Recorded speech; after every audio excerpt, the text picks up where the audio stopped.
ሰላም ጤና ይስጥልኝ። ዛሬ ሁላችንም ልንሰማው የሚገባ ወሳኝ ጉዳይ ይዤላችሁ መጥቻለሁ። ብዙዎቻችን ለፀጉራችን ብዙ ወጪ እናወጣለን፣ የተለያዩ ቅባቶችንም እንቀያይራለን።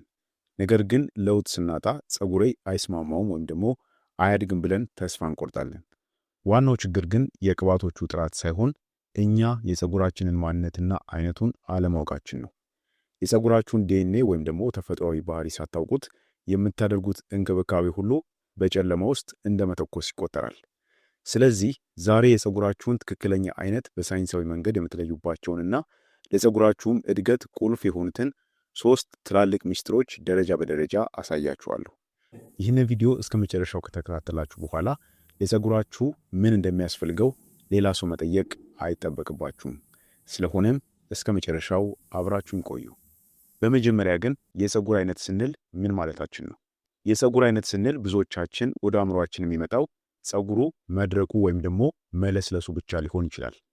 ነገር ግን በሳይንሳዊ ትርጓሜው የፀጉር አይነት ማለት ከራስ ቅላችን ውስጥ የሚበቅለው የፀጉር ዘለላ በምን አይነት ቅርጽ፣ ውፍረት እናም ደግሞ ባህሪ ተከፋፍሎ እንደሚወጣ የሚገልጽ ምንነት ነው። ይህ ምንነት ደግሞ በዋነኛነት በዘረመል ወይም ደግሞ ዲኤንኤ የሚወሰን ሲሆን የፀጉር ቀዳዳዎች ይህ ማለት ፎሊክል የምንላቸው ቅርጽ የፀጉራችንን ውስጣዊ ገጽታንም ይወስኑታል። ለምሳሌ የፀጉር ቀዳዳው ክብ ከሆነ ፀጉሩ ዝርግ ሆኖ ይወጣል። ቀዳዳው ግን ሞላላ ወይም ደግሞ ጠፍጣፋ ከሆነ ፀጉሩ እየተጠቀለለ ይወጣል ማለት ነው። ስለዚህ የፀጉር አይነትን ማወቅ ማለት የፀጉራችንን ተፈጥሯዊ አወቃቀር በዝርዝር መረዳት ማለት ነው እንጂ ፀጉራችን ደረቅ ነው ወይም ደግሞ ለስላሳ ነው ማለት ብቻ አይደለም ማለት ነው። ስለዚህ ይሄንን ማወቅ ያስፈልጋል በቅድሚያ። ታዲያ ለመሆኑ የፀጉራችንን አይነት ለይቶ ማወቁ ምን ጥቅም አለው? የፀጉርን አይነት ለይቶ ማወቅ ዝም ብሎ መረጃ ለማግኘት ሳይሆን ለፀጉር ጤንነት ወሳኝ መመሪያ ስለሚሆን ነው። በመጀመሪያ ደረጃ ለፀጉራችን የምንገዛቸው ምርቶች ለምሳሌ ቅባቶች፣ ሳሙናዎች እንዲሁም ደግሞ ኮንዲሽነሮች በትክክል ለመምረጥ ይረዳናል። ብዙ ጊዜ ለሌላ ሰው የጠቀመ ቅባት ለእኛ የማይሰራው የፀጉር አይነታችን ስለሚለያይ ነው። በሁለተኛ ደረጃ ደግሞ የፀጉር መሰባበርንና እንዲሁም ደግሞ መሳሳትን ለመከላከል ይረዳል። የፀጉራችንን ባህሪ ካወቅን ምን ያህል ሙቀት መቋቋም እንደሚችል፣ ምን ያህል እርጥበት እንደሚፈልግና በምን አይነት መንገድም ማበጠር እንዳለብን እንረዳለን። በአጠቃላይ የፀጉር አይነትን ማወቅ አላስፈላጊ ወጪን ይቀንሳል፣ የፀጉርን እድገት ያፋጥናል፣ እንዲሁም ደግሞ የፀጉር አያያዝን እጅግ ቀላልና አስደሳች ያደርገዋል ማለት ነው። ታዲያ የፀጉርን አይነት የማወቂያ ዘዴዎች ምንድናቸው? ዋና ዋና የሚባሉ ዘዴዎችን አሁን በመቀጠል እነግራችኋለሁ ማለት ነው። አንደኛውና የመጀመሪያው ዘዴ የፀጉር ቅርጽን ማወቅ ነው። ሄር ፓተርንን ማወቅ ማለት ነው። የፀጉራችንን አይነት ለመለየት የምንጠቀምበት የመጀመሪያውና በዓለም አቀፍ ደረጃ የታወቀው ዘዴ የአንድሪ ዋልከር የፀጉር ምደባ ስርዓት ነው። ይህም ስርዓት የፀጉርን ቅርጽ በዋነኛነት በቁጥር ከ1 እስከ 4 ይከፋፍላቸዋል።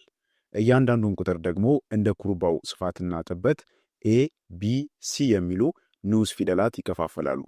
ይህን ቅርጽ በትክክል ለማወቅ ፀጉራችሁ ከማንኛውም ቅባትና ኬሚካል የጸዳ መሆን አለበት። ፀጉራችሁን በሻምፖ ታጥባችሁ ምንም አይነት ቅባት ሳትቀቡ በራሱ ጊዜ አየር ላይ እንዲደርቅ ስታደርጉት የሚይዘው ቅርጽ ትክክለኛ የፀጉራችሁ አይነት ይሆናል ማለት ነው።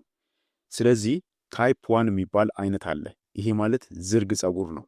ይህም የፀጉር አይነት ምንም አይነት ኩርባ የሌለውና በጣም ዝርግ የሆነ ነው። የማይጠቀለል ለማለት ነው። ኩርባ የሌለው ስላችሁ የማይጠቀለል ፀጉር ለማለት ነው። የዚህ ፀጉር ተፈጥሯዊ ዘይቱ ወይም ደግሞ ሲብም ከራስ ቅላችን ተነስቶ እስከ ፀጉር ጫፍ ድረስ ያለምንም እንቅፋት ስለሚፈስ ፀጉሩ በጣም የማንጸባረቅና የመለስለስ ባህሪ ይኖረዋል ማለት ነው። የተጠቀለለ ስላልሆነ ማለት ነው። ነገር ግን በቀላሉ የመቀባትና የመለጠፍ ባህሪ ይሄ ማለት ፍላት የመሆን ባህሪ ስላለው ብዙ ጊዜ ቶሎ ቶሎ መታጠብን ይፈልጋል። ሁለተኛው ደግሞ ታይፕ 2 የምንለው ነው። ዋቭ ይባላል። ይህ ፀጉር በዝርግና በኩርባ መካከል ያለ ሲሆን እንደ ኤስ ፊደል ቅርጽ የሚሰሩ ሞገዶች አሉት። 2ኤ በጣም ስስ ሞገድ ሲሆን 2ሲ ደግሞ ወደ ኩርባ የተቃረበ ወፍራም ሞገድ ነው። ይሄ ማለት የተጠቀለለ እንደማለት ነው።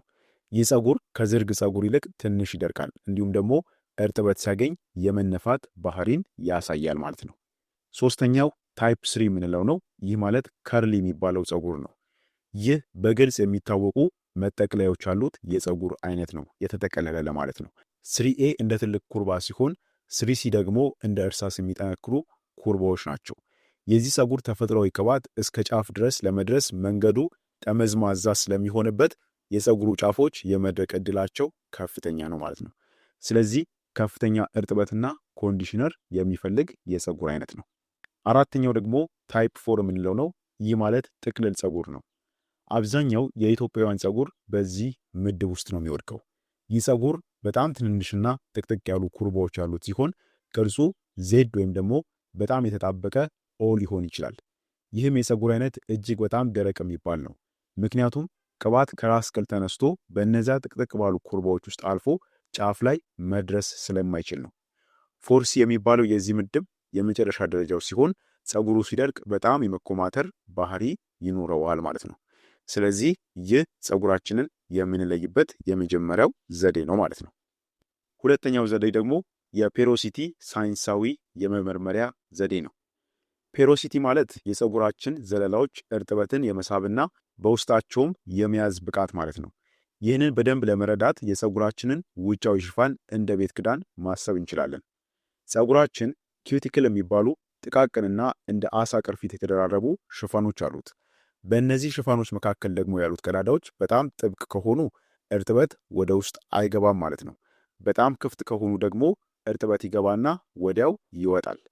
ይህንን የፀጉራችንን ባህሪ ማወቅም በጣም አስፈላጊ ነው። ምክንያቱም ፀጉራችን እርጥበት ካጣ ይደርቃል፣ ይበጣጠሳል፣ እንዲሁም ደግሞ እድገቱ ይገታል። ስለዚህ ፀጉራችሁ ኩርባ ይሁን ዝርግ የፔሮሲቲ መጠኑን ካላወቃችሁት የምትጠቀሙት ቅባት ወይም ደግሞ ኮንዲሽነር ለፀጉራችሁ ምንም ፋይዳ ሳይኖረው ሊቀር ይችላል ማለት ነው። ይህንን ታዲያ የፀጉራችንን የፔሮሲቲ መጠን በቤታችን ውስጥ በቀላሉ ለማወቅ የብርጭቆ ውሃ ሙከራን ማድረግ እንችላለን። ለሙከራው የሚያስፈልገው አንድ ግልጽ ብርጭቆ ንጹህ ውሃና ከጭንቅላታችሁ ላይ የምትወስዱት አንድ ዘለላ ፀጉር ብቻ ነው። ሙከራውን ከመጀመራችን በፊት ግን ፀጉራችን በደንብ የታጠበና ምንም አይነት ቅባት ወይም ደግሞ ኬሚካል ያልተቀባ መሆን አለበት።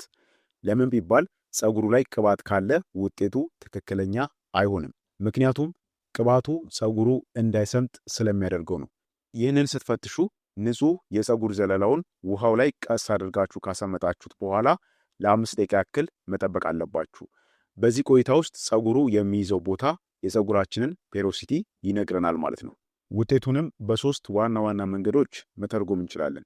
የመጀመሪያው ፀጉሩ ውሃው ላይ ተንሳፎ ከቀረ ሎው ፔሮሲቲ ያለው ማለት ነው።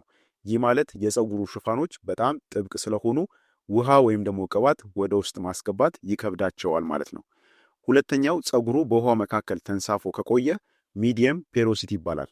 ይህም ፀጉሩ ጤናማና እርጥበትን በሚገባ የሚስብ መሆኑን ያሳያል ማለት ነው። ሶስተኛውና የመጨረሻው ደግሞ ፀጉሩ ወዲያውኑ ወደ ብርጭቆ ግርጌ ከሰመጠ ሃይ ፔሮሲቲ ይባላል። ይህ ማለት የፀጉሩ ቀዳዳዎች በጣም ክፍት ስለሆኑ ውሃን በፍጥነት ይስባሉ ማለት ነው። ነገር ግን እርጥበቱን መያዝ ስለማይችሉ ፀጉሩ ቶሎ የመድረቅና የመሰባበር ባህሪ ይኖረዋል ማለት ነው። ስለሆነም በዚህ ፔሮሲቲ ላይ መሰረት በማድረግ ለተለያዩ የፔሮሲቲ አይነቶች የሚደረግ እንክብካቤን በቀጣይ ቪዲዮ የምሰራላችሁ ይሆናል። ለምን ስለሚረዝም ይህንን በዚህ መልኩ መለየት ከቻላችሁ በቂ ነው። በቀጣይ ፔሮሲቲ ላይ መሰረት ያደረገ እንክብካቤን የምሰራላችሁ ይሆናል ማለት ነው። ሶስተኛው ዘዴ ደግሞ ማለትም ፀጉራችንን አይነቱን የማወቅና የመለየት ዘዴ የፀጉር ዘለላ ወይም ደግሞ ውፍረትን የመለየት ዘዴ ነው። የፀጉራችን አይነት ለመለየት የምንጠቀምበት የመጨረሻው ዘዴ የዘለላው ውፍረት ነው። ስትራንድ ቲክነስ ይባላል። ብዙ ጊዜ ሰዎች ፀጉሬ ብዛት አለው ወይም ደግሞ ትልቅ ነው ሲሉ የፀጉሩን ብዛት ነው የሚገልጹት። ነገር ግን የዘለላው ውፍረት የሚለካው የእያንዳንዱን ፀጉር ጥንካሬ ነው። ይህንን ለማወቅ አንድ ዘለላ ፀጉር ወስዳችሁ በጣትና በአውራ ጣታችሁ መካከል በማድረግ እሹት። ፀጉሩ መኖሩን የማታውቁት እንኳን ከሆነ ፋይን ወይም ደግሞ ስስ ፀጉር ነው። ይህ ፀጉር በቀላሉ የሚሰበርና በሙቀትም ቶሎ የሚጎዳ ነው። ፀጉሩ በጣታችሁ መካከል እንዳለ ግን በደንብ የሚታወቃችሁና ፊል የምታደርጉት ከሆነ ኮርስ ወይም ደግሞ ወፍራም ፀጉር ነው። ይህም ፀጉር ጠንካራና የትኛውንም አይነት አያያዝ የመቋቋም አቅም አለው ማለት ነው። በአጠቃላይ ታዲያ እነዚህን ሶስት ነገሮች ማለትም የፀጉር ቅርጽን ታይፕ 1 እስከ 4 ያልኳችሁ ፔሮሲቲንና የዘለላው ውፍረትን አንድ ላይ አጣምራችሁ ስታውቁ ለፀጉራችሁ የሚሆን ትክክለኛ እንክብካቤን መምረጥ አይከብዳችሁ ማለት ነው። ለምሳሌ ፀጉራችሁ ታይፕ 4C ሎው ፔሮሲቲ እና ፋይል ሊሆን ይችላል። ይህ ማለት ፀጉራችሁ በጣም የሚጠቀለል እርጥበት የማይቀበልና በቀላሉም የሚሰበር ስለሆነ ከፍተኛ ጥንቃቄና በሙቀትም የታገዘ ቀለል ያሉ ቅባቶችን ይፈልጋል ማለት ነው። የፀጉራችሁ ማንነት ማወቅ ለውበት ብቻም ሳይሆን ለራስ መተማመናችሁም ትልቅ የሆነ አስተዋጽኦ አለው። እንግዲህ የዛሬው ትምህርታዊ ቪዲዮአችን ይህን ይመስል ነበር። ስለ ፀጉራችሁ ባህሪ አዲስ ነገር እንደተማራችሁ ተስፋ አደርጋለሁ።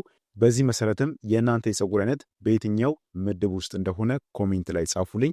በዛ መሰረትም ወደፊት የሚስማሟችሁን የቅባት አይነቶችን በዝርዝር የምንመለከት ይሆናል ማለት ነው።